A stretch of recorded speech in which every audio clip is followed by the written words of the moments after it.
2026 is the year of authenticity. And the most beautiful thing about being authentic is being honest and transparent. Some of you send me a lot of messages and very passionate emails motivating me to continue making content in this niche and to not stop and continue growing every day. Because you have seen a lot of creators that step into this niche of fur, and at some point they just stop posting and they just disappear. And that is simply because there's a lot of complexities and there's a lot of difficulties that goes on behind the scenes. Making content in this niche is being seen as a controversial influencer. And with that comes a whole set of politics that you have to navigate all the time. So I'm going to start from my very, very beginning journey, which was early of 2025 when I started posting regularly. We all go through this awkward phase where you're posting content and your main viewers are your friends and your family members. And that is quite an interesting thing to navigate. It really becomes this detoxifying experience of who your real friends are and who your faux friends are, and who are the people that are just watching, and they're just watching. Till this day, they're still watching.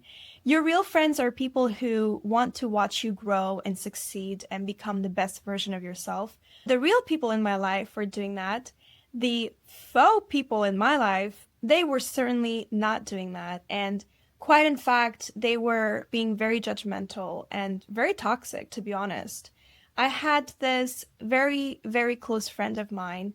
We used to do everything together. Like her and I, we were best friends. As soon as I started to make this content and share my values and share fur fashion, this is where things went really sour between us. And she decided to get herself a Zara polyester faux fur jacket.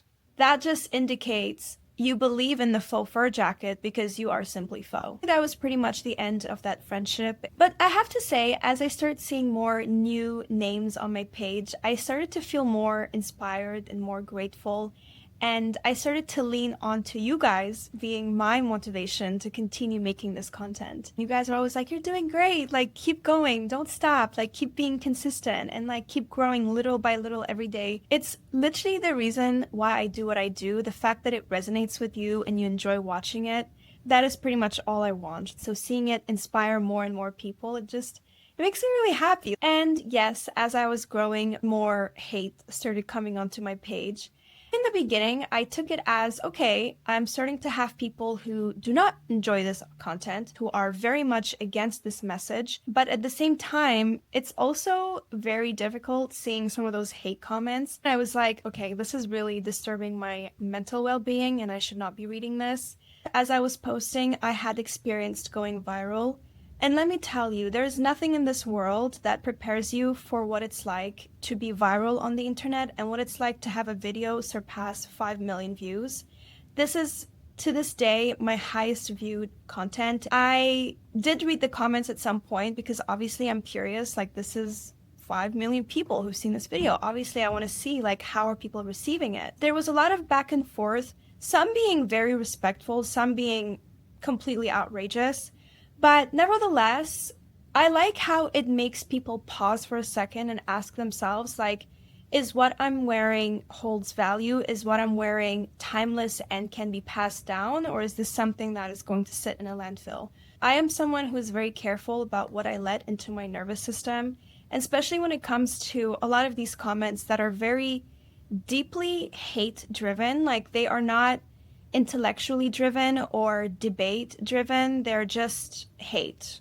I have to say, like, it is very much abuse to get out of your way and write such horrendous messages. As I was growing and as I was making content, there was an opportunity that came up of competing at Miss Universe Canada. And if you guys don't know this, like, this is one of the biggest pageants you could ever compete in. And if you do win Miss Universe Canada, you get to compete at Miss Universe internationally. I had never competed at a beauty pageant before. I never saw this being something that I would do. Like, I've always seen beauty pageants on TV when I was younger, but now that the opportunity presented itself, I was kind of like, okay, I'm not going to say no, like, let's do it.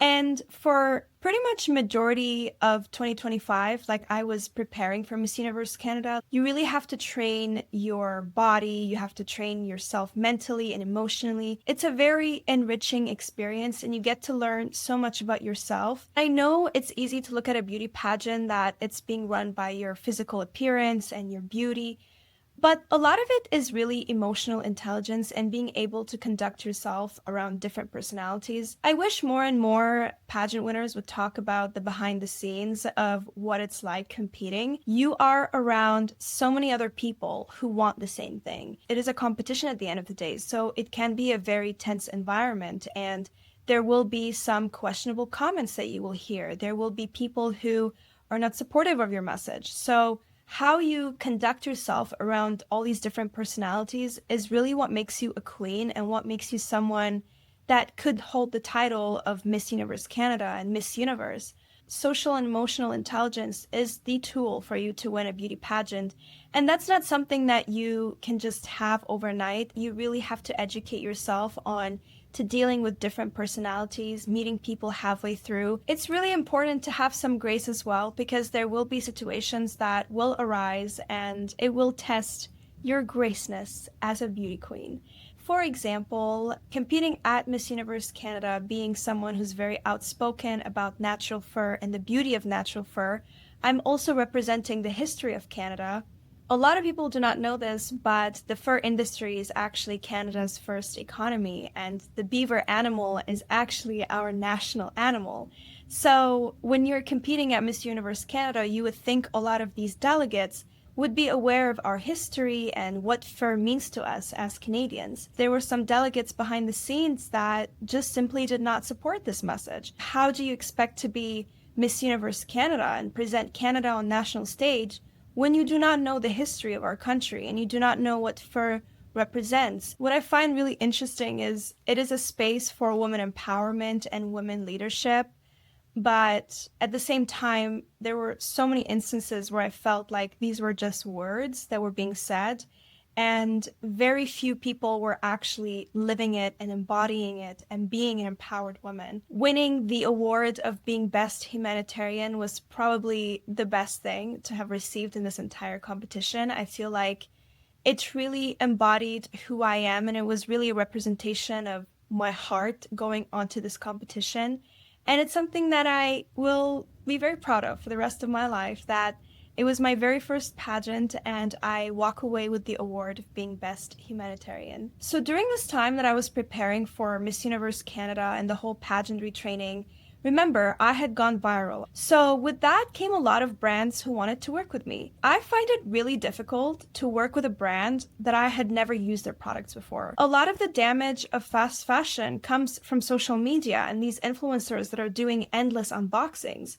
And whether that is fashion or skincare or makeup, and even if it was luxury stuff, like you can overconsume luxury as well. And just because it's a luxury brand, that does not make it sustainable or ethical either. So I found it really weird that all of these brands were coming at me from all different directions. Our values simply do not align. Like, I don't feel right promoting a product that I don't use.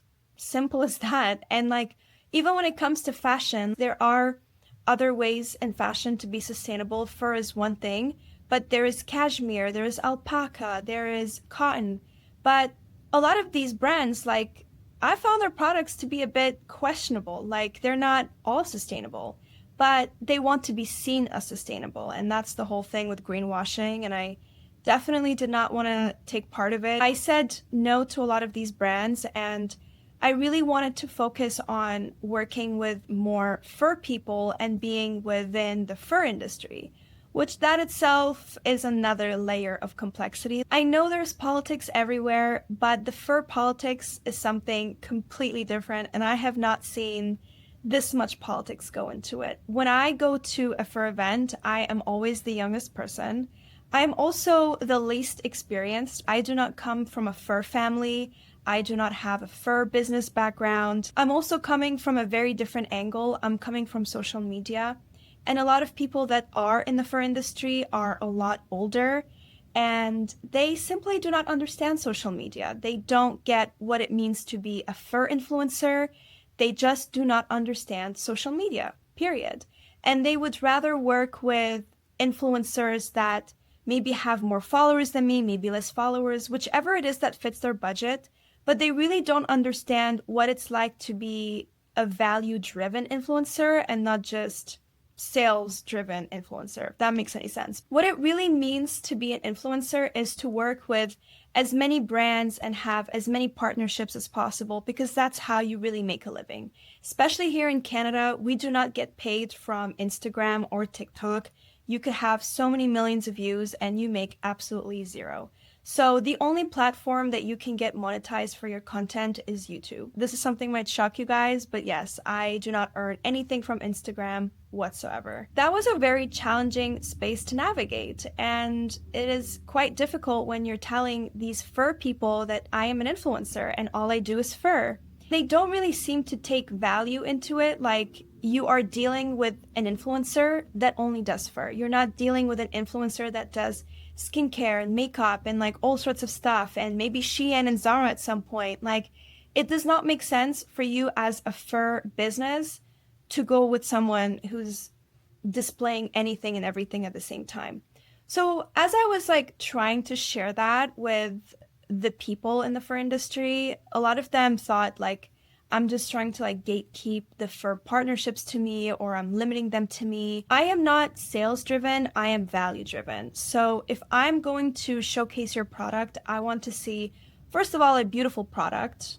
Yes, a beautiful product. Just because it's fur does not mean it's always beautiful. I have definitely seen some questionable pieces. Also, I like to see good quality. It does not make sense to mix real fur with polyester cheap materials. I have seen that a lot, and sadly, here in Canada, there are a lot of fur shops that are selling everything because they're simply sales-driven business. How can you sell real fur and fake fur at the same time? Like, what values do you really stand for as a business? What values do you say about Canada when you're showcasing fake and real at the same time? I get it. You have to run a business. There are bills to pay. There's people to take care of. But why are you doing fake and real fur at the same time? I feel like either go fake and fast fashion and go that route, or be real and stick to being real. That's kind of a lot of the complexity that I was navigating, as a lot of people didn't understand what I was doing, and those who did understand, I personally didn't find my values being aligned with theirs. I do not support a business that's doing real fur and fake fur at the same time. So yes, it is quite difficult being the youngest in the room, the least experienced, and coming in with nothing but a deep passion and love for slow fashion and fur. I do have my audience, and I always say my audience are my best asset. It's not me, it's not what I do. Actually, what I do means absolutely nothing if it wasn't for the audience. I always put you guys first, because you see the value in my content and you see my vision that I am value driven. Yes, we all have to make a living and we all have to monetize what we do, but that should not come at the expense of our values or scamming people. I really don't believe in that. And I really do think real and the fake fur situation is scamming people. I'm sorry, but it really is. All of these experiences, they really just inspired me to be a better person, to be a better communicator, to be a more eloquent speaker about natural fur, because it's simply not easy, and you do have to learn through all these experiences. I see them all as tools in my toolbox, and they inspire me to learn at my own pace and continue to make this beautiful content for you guys. The truth is, I love making fur content. I love wearing my natural furs, and I know a lot of you love wearing your natural furs as well.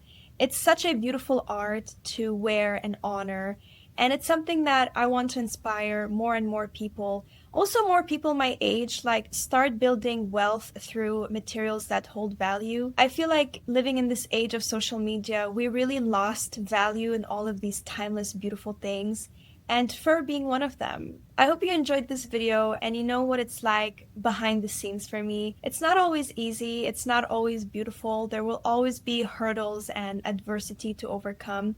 And it really comes down to the beautiful skill of being emotionally and socially intelligent. I feel like as time progresses, we as humans, we're evolving to be more and more self-centered. We are not talking to each other anymore. We're not listening to each other. And we need to have more empathy in this world, more love, more listening, more understanding, more compassion.